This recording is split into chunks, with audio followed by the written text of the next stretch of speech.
Welcome to another episode of Mr. Therapist and the Counselor Podcast. We are your guide to personal recovery, whether you're dealing with an addiction, a mental health issue, maybe you're just trying to figure life out.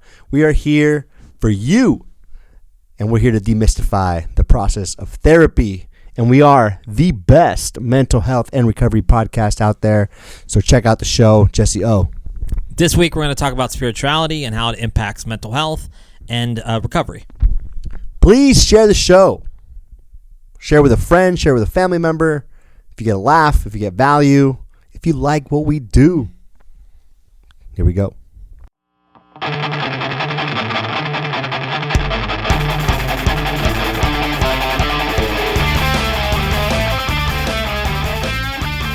Yeah, here we go. What's up, buddy? Nothing much.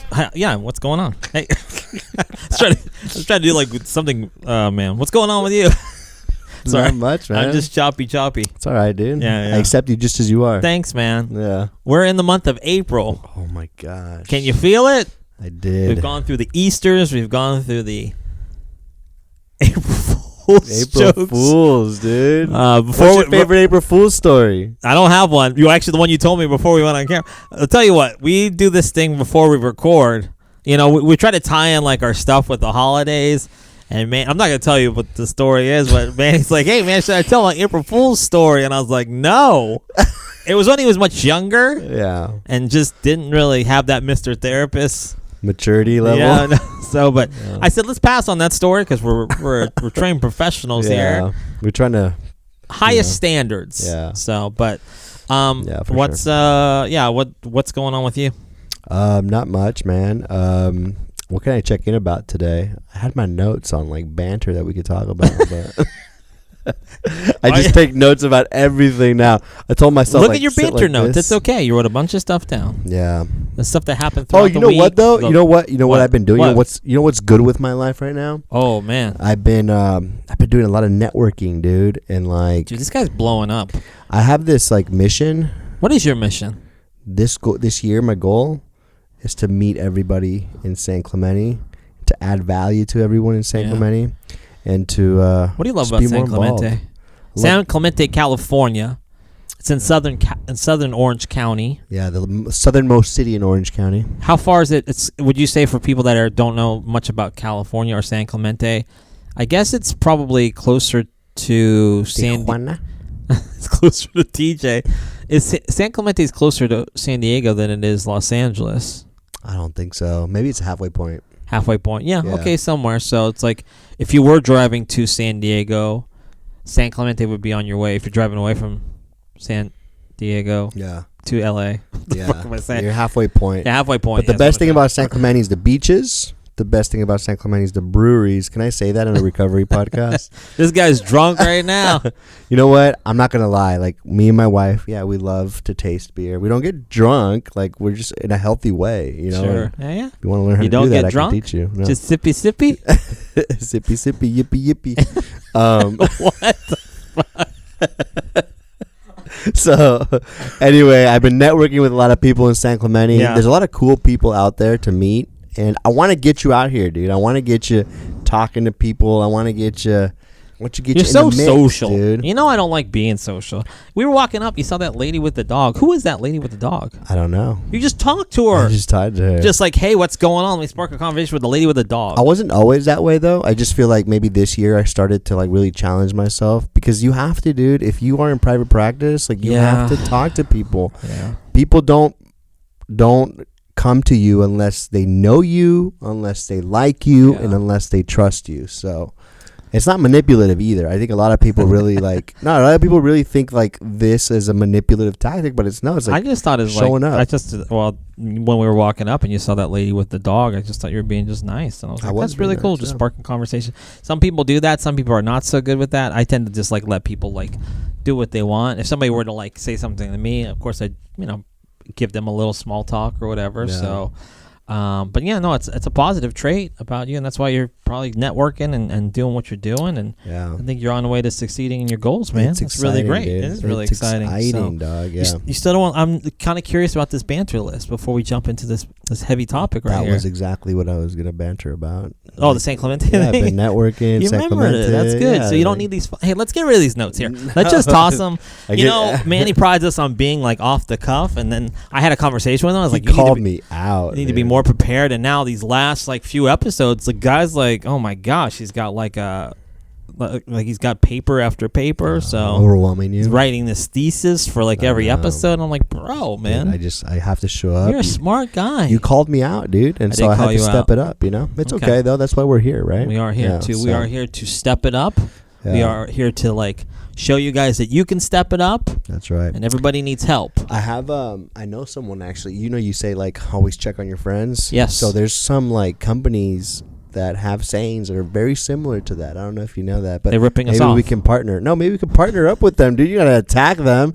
Like we're having for the same. We're here for the same thing, same causes. But there's always check on the homies. You should check them out. They're Yeah, based yeah. off of San Diego. Okay, And then heard of there, that actually. yeah. And then there's always check. I don't know, something similar to that. Anyway. To friends, Yeah, some. But there's check a on few. the highness. Check on the vatos. Yeah, this guy is so culturally inclusive. I'm into it, bro. I know your yeah. culture. Lil Rob, tell me about Lil Rob. I don't know. All right, Can we talk exactly. about Coldplay instead? Yeah, Super white people. Mm. I try so hard. Is that Coldplay? God, that's Linkin I'm just Park. kidding. That was good, dude. Yeah. So yeah, we want to sponsor it with some people. Yeah, Could so be Doritos. reach out to us. By the way, if you want to Could be be Liquid on Death. our podcast, if you got a cool story to share, reach out to my boy here. He's taking phone calls Monday through Friday. We're just gonna bring people on to talk about their stuff. Yeah, why not? It's got to be about this Recovery. and mental And health. mental health. If you got a story about recovery and mental health, if you like, we want to sponsor you. We didn't talk about this, did we? No, we didn't. You just want to bring random people on and then have them talk about their life? Cool people, dude. People that No. watch the show. They're Oh. not random. They're viewers. They're followers. They're We would like the fans. viewers to give us feedback. I don't know if we're gonna put you on the show. Maybe we might. We don't know. We're not. We got some guests coming up. We should talk about this. Yeah, not on camera. My gosh, you're gonna pray for me, right? Segue. Oh my Like, gosh. that Talking was- about prayer. Woo! Today, my I just friend. nailed that. Dude, that was so good. We're gonna talk about. I'm about to break. I'm about to pray.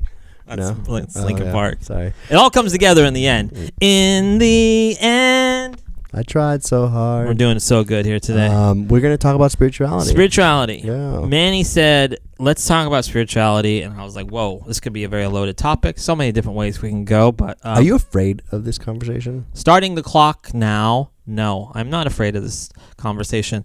Probably It's okay 10 if you are. I'm not actually. Probably about 10 years ago, I most definitely would have been, maybe even longer, I would have been really scared of this conversation because I had a really like nasty take on spirituality. I thought spirituality equaled religion.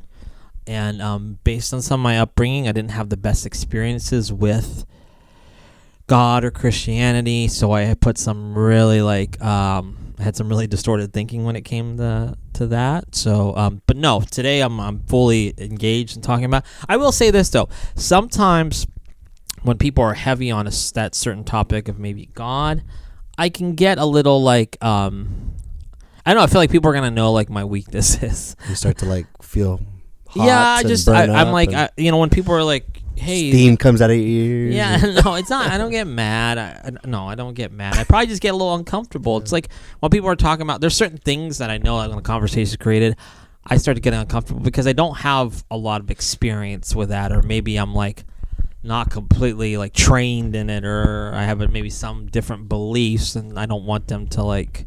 I don't know, but overall, no. I back to your It's question. that politics and religion talk, right? Like it's like really like That I mean, hard. I don't think there's. I don't want to say there's nothing. I don't feel. There's probably some things I am uncomfortable talking about, but this is not one of the subjects. Okay, so So I was reading an article that I found in the National Institute of Health, 2008. you used to work there, right? I used to not work there. Okay. No.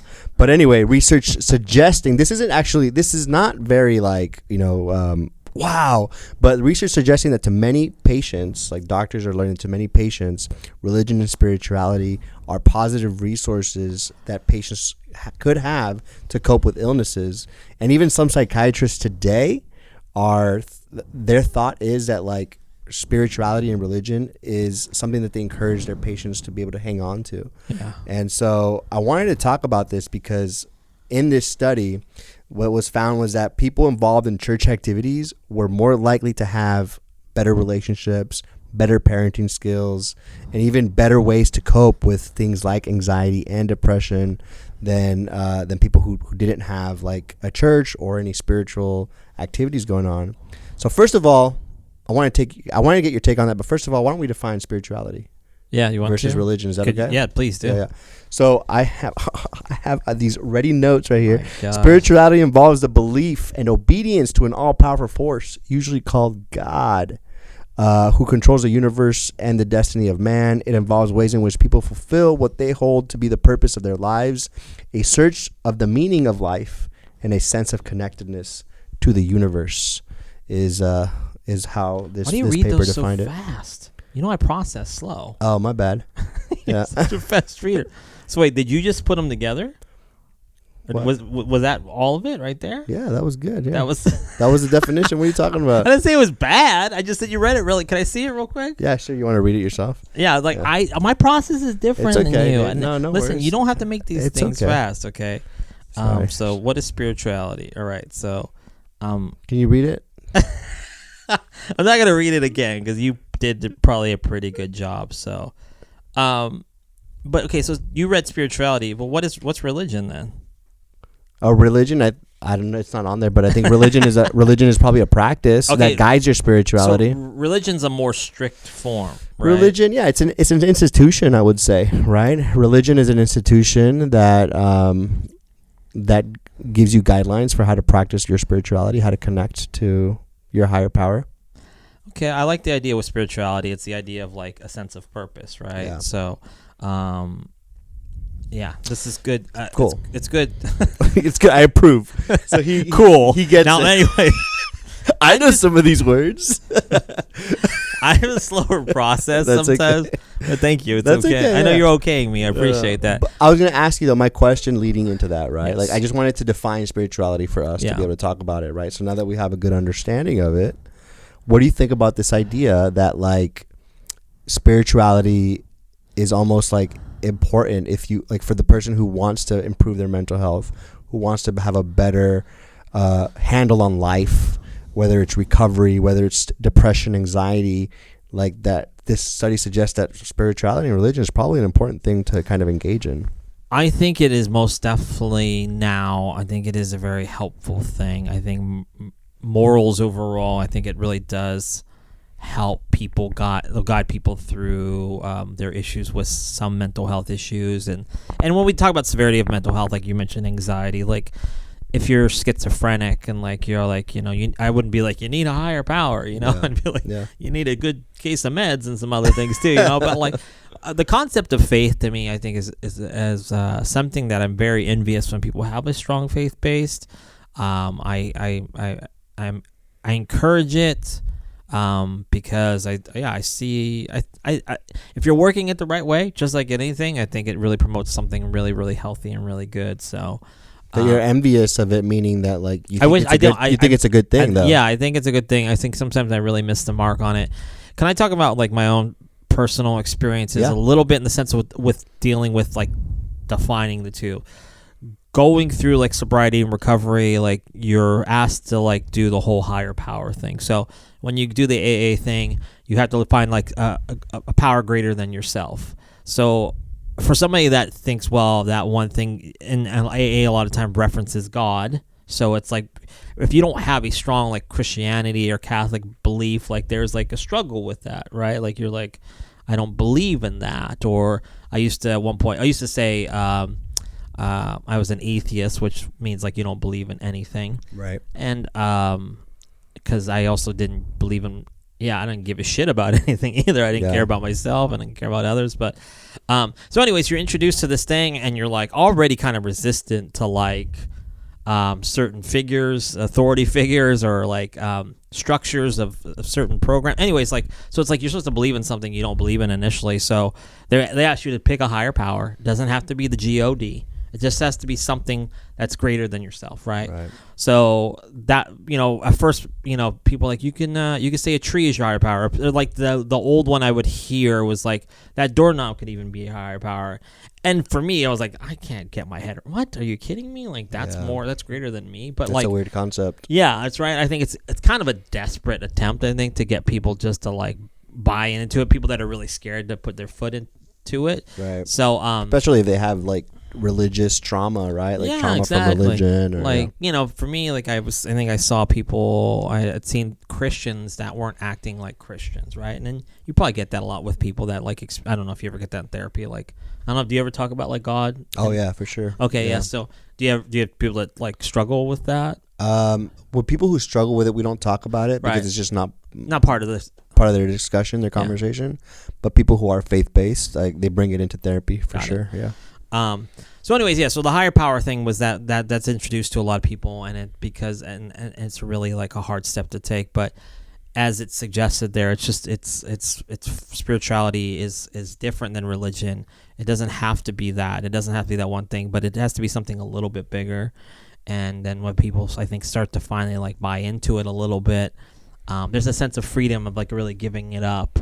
And So spirituality has to be bigger than religion. No. I'm not trying to say that. I'm saying I'm saying spirituality maybe doesn't have to be your structured concept of what a religion. It doesn't have to be Catholicism. It doesn't have to be no Christianity. I think that's why be. Sometimes with higher power for me, it's like I'm so small in this world. Like the universe to me is like whatever put it together, however it was created, science based or your God based, whatever you want to do. Like I realize like I'm a small part of this whole process, and I'm a man that needs help in all kinds of different things, and I can't do this alone. So that's kind of like what I started to go, okay, so that was my own personal experience. I'm like, okay, I'm all right with it. I think I still struggle with it. I don't think I still have a strong spiritual background, and that might be one of my, I don't know, maybe a character defect in some ways because of my ego and my I guess my beliefs as well. Like I'm allowed to believe whatever I want to believe about this world, and like but anyway, so it's kind of like a higher power thing, and so I think that like I remember a while ago I was going to therapy and struggling with like self-doubt, and if that's something we've talked about in here that I struggle with a lot, and really like buying into this idea that like, man, self-doubt might be something I struggle with my whole life. Like it's not like I'm going to arrive in this place where I all of a sudden don't have any self-doubt, but it's kind of like my thing that I struggle with. It's like the theme that comes up when things get hard, or when I do something scary, or when I do something new. And in a way that when we don't talk about religion, that's something that like spiritually I can connect to and say like, oh wow, like so I can have a different relationship with my self-doubt than I've had before. Before I would feel really bad that I struggled with self-doubt, and that I didn't know like who I was at times, or what I was good at, or if I was good at this, or if I was good at that. But now when I'm in a healthy place with my self-doubt, I can see it as like, oh man, my struggle's coming up again. And I can almost separate myself from, I'm not really in it, but I can almost observe it. And that in a way is spirituality, because it's like, okay, this is me. Like, this is what I struggle with. And when it comes up, I can go back to my resources. Now, one of my resources is God. Yeah. Right? Like, self-doubt helps me turn to God, and for me to remember that, like, you know what, I don't have it figured out. You know what, I don't know it all. You know what, I don't have to. Your upbringing, do you feel like for the most part like the product of like religion or spirituality? You think it was like, you think you were given good examples of it? Is that why? I don't know if you've ever struggled with it, but totally struggled with it. Okay, yeah. I think so. For me, growing up, I was made to go to church. I had to go to. We were Catholic, so I had to go to catechism and the classes that you go through to fulfill the sacraments, and it was always pushed on me. So I would go because I had to go. It was an obligation thing. And when I was old enough to be able to like decide I didn't want to, I stopped going. And it wasn't that important to my parents where they made me, but yeah, I struggled with it. But I feel like it's one of those things that like it's a guiding compass for me, kind of Yeah. like, spirituality. I'm going back to church now, so like Okay. I'm kind of returning back to it. Yeah. But it is a guiding compass that helps me with my mental health, helps me become more self-compassionate, more self-loving, Yeah. more self-accepting, and work through all of like the stuff that makes me depressed and anxious. Right. Yeah. I was gonna bring this up with, I don't know if it's gonna be controversial, but sure, why not? I'll say it that way. Maybe it's not really that much, but I love AA. You hate AA. I'm just kidding. No. You always say that. I actually like a lot of the concepts of AA. I will say in my personal experience, sometimes those people that are so faith-based, not everybody, some people that are very faith-based in AA, they almost kind of object the idea of therapy, like mental health. I've seen some people on like very spiritual highs, and you can be stuck on a spiritual high for very long, like God, turn everything over to God, almost like kind of ignoring their mental health, like not even like even recognizing it sometimes, which that to me sometimes can be it's not a turn off of the program, because the program is not, AA is not saying don't go to therapy, Right. but it's like sometimes it's the people, it's just like people when you go to a meeting and you're like, oh, I don't like that person in AA because they're this or that, like just being judgmental. But I see sometimes where people, sometimes there's those ones in AA that will like repeat a lot of the same, a lot of the scripture of the AA, I said scripture of the big book, and then they'll kind of ignore that, like there is a big mental health component to why people do the things they do. So that's sometimes my one hiccup. And like I said, once again, it's not really based on AA itself, but it's the people that practice AA. Yeah. And I'm just like, listen, not only should you be going to that meeting, you should be going to therapy too, because I think it's the best of both worlds. And if you ignore the mental health part, I think there's a big component missing. I don't even, I think it's so complex, but like, Yes. I don't think that like you have to view it as separate entities either, right? Like, No, not like at all. a therapist can support your spirituality. Yes. Spirituality can support your mental health. Yeah. And so it can kind of like, that's why like I like this research article, because it kind of helps you see religion and spirituality as a resource, Yeah. as a resource to support your well-being overall. I mean, gosh, like especially for those really tough things, like how do you cope with loss? How do you cope with like Right. with natural disasters? Yeah. How do you cope with those things that really like throw your life out of balance and Yeah, you can't for really sure. make sense of? You know what I Yeah. mean? So It's tough. Yeah. one more just on this I want to bring up. We have some time, but I just want to throw this out. If you probably have some other things to say, of course. But one thing in recovery is people will talk about a spiritual awakening. Do you know what that is? You probably do. Let's If define not- it. Let's define it if that's well, okay. I will say like a spiritual awakening. I remember when I first heard that, I thought like the clouds had to part, and like somebody was gonna like shine a light on me, and I'd be like, oh, I'm saved, I'm better, Start I'm cured. floating. Yeah, right. It'll float on, so an alien probe maybe. And then the but- mushrooms were off. Yeah, exactly. So there was some good ass mushrooms. It took a whole eighth. But the idea of a spiritual awakening is pretty much just a shift in consciousness. The idea of like you recognize what you were doing or who you are, and then you almost like want to gravitate to this change. I think Yeah. that's kind of been the best way to describe to me when it comes to a spiritual awakening. I love that explanation. Yeah, I was Thanks. gonna say the same thing. I was gonna say more Exactly. like Exactly the a same shift thing. in perspective, kind of. But like Yeah. consciousness sounds even more powerful. Yeah, I'm good sometimes. All the time. Yeah, 60% of the time I'm good. But yeah, Wearing my Sex Panther socks today. That was pretty solid. Heck yeah. Sex Panther and spirituality. We mixed them together on Hit Mr. Therapist and the Counselor. Have you ever had a client who had a spiritual awakening and was talking about it in group, and like what do you do with that? Like I think it's what's your role in that? I'm very encouraging of that. I'm also very skeptical of like maybe that first 30 days. Start diagnosing them. Like, No. schizophrenia. I'm like this most definitely. He's been taking a lot of methamphetamines. No, I think sometimes it's hard. I think people that get pushed first, like if you're going into treatment, I think that first 30 days, I don't know if people have hit that yet. I think a spiritual awakening, I think my experience, my belief is it does take some time. I think people do see like they need to change. There's like a pre-contemplation of like, hey, like I know I need to change, but I don't know how to yet. And then I think that plays a big role is like giving yourself some time to really kind of figure out who you are without like a substance. So I encourage that conversation because, like I said, I'm very skeptical of people saying like, I've had a spiritual awakening. It's like when people walk in the first like week or two and they're like, I forgive myself already. I'm like, oh, fucking you do, huh? You fucking clean the slate and you're a good person, yeah? So you're a bad. What about this? I've got an opportunity to shame you right now. But like, no, I encourage the conversation because I want people to really recognize like, this is gonna take time. You just don't bump your head and be like, oh, I see the light. That's where you're kind of seeing the sky as the pink cloud kind of situation where you're like, there's some work to a spiritual awakening. So. I like spiritual awakenings. I like when a client presents with that in the Hell room because I think it's an opportunity. Yeah. Slayer. We put on like some spiritual awakening music. Let's take a there moment to like really celebrate this. Yeah. Murder. Enter lines.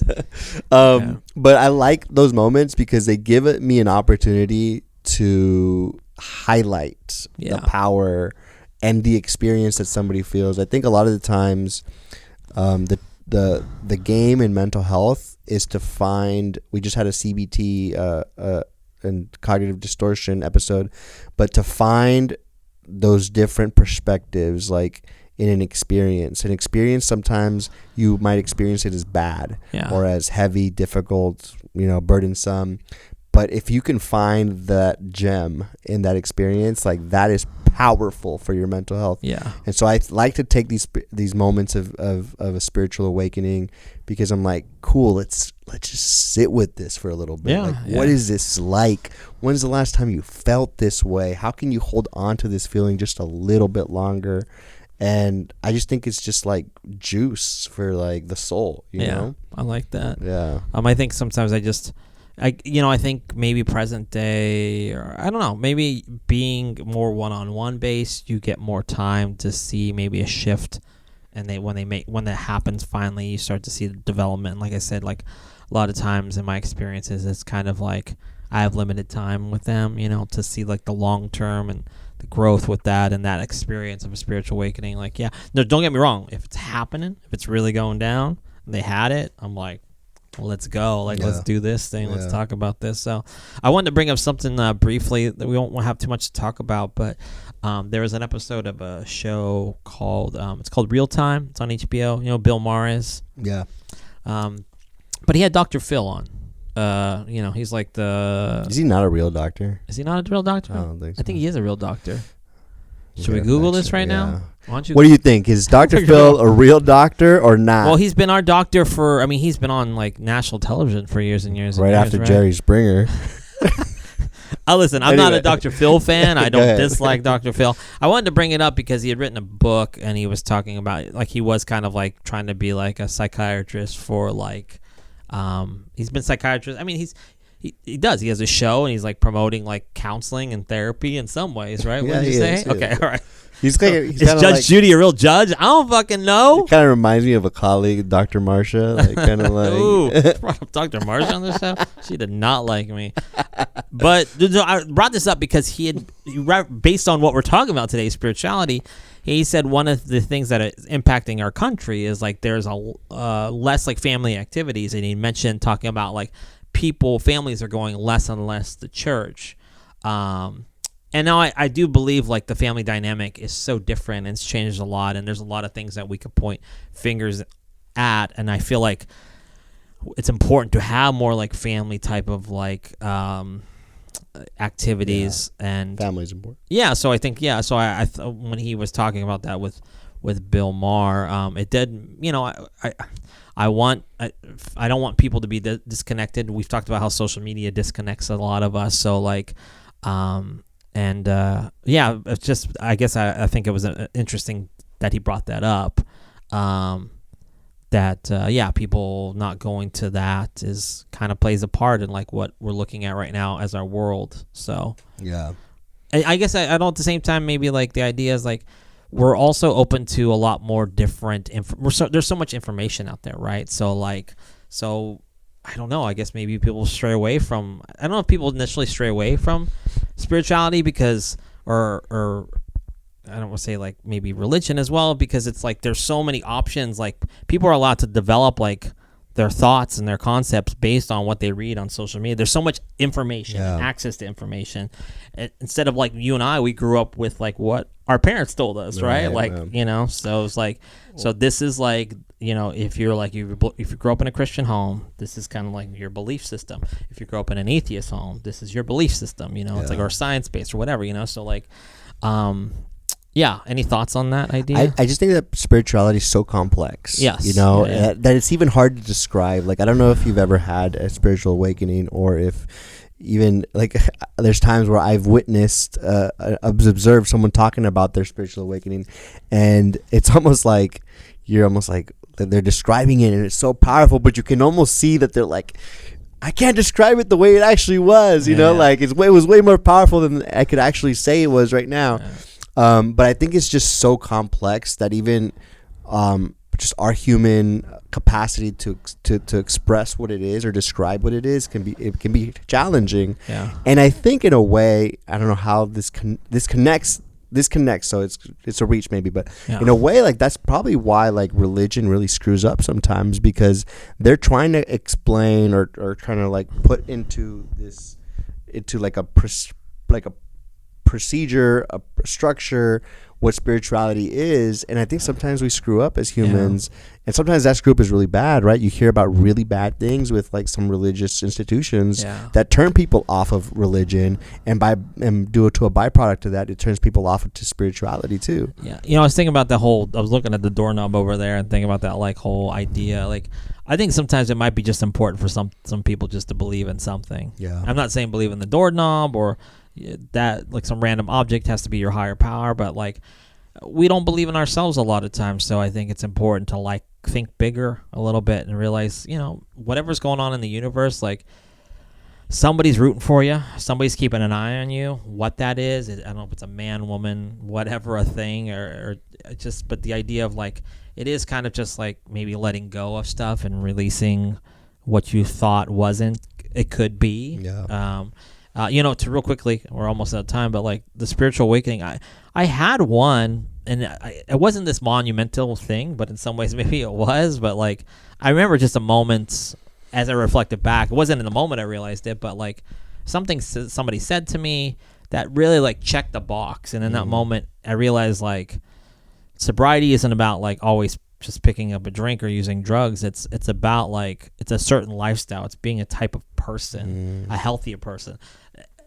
In comparison to where I was before, I'm just not an unhealthy person mentally. So that was like, okay, somebody said something to me, and I was like, all right, I don't have to be that. And as I think about that comment, I'm still working on those things from that comment that was said to me that made me open my eyes. Doesn't mean that like 10 years later, I'm still not working on myself, but like, you know, that is the shift. Just because it happens doesn't mean you're cured or you're, like I said, fixed earlier. It's like, you have to put some work into that. Yeah. I love that, dude. Yeah. Thanks, dude. Cool. Anything before we get out of here? If you do believe in God, and just a book that like really helped me have a spiritual awakening, and just a byproduct of it, and I just want to shout it out. The Cabin. The Cabin is a good book. If you're not very, you know, if you're turned off by God, then don't read the book. But it's a cool, good read. So what's kind of cool too, you know, as you Manny, as you mentioned, you revealed like you believe in God. I'd be more on the agnostic. Like, you know, I think there's something bigger out there. What that is, I'm not too sure yet. But I think that's good that once again you and I can come in here and we have different backgrounds. We have like a similar like goal here in the process. So like whatever your belief is, I hope that you're open-minded to it. We're open-minded to it. As you said, like the conversation, you know, probably like years ago, if you would have brought that up, I would have been like, I have to like argue my point and prove you that you're wrong. But instead it's like, it's encouraging to hear that like he's like a man of God, and you know, you're trying to get more and more into it. So, because we want to be better people, right? Totally. And we keep looking at things and trying to try things out. So, So anyways, I just wanted to cap it up that way. Cool, Capital. man. Cool. Thanks, dude.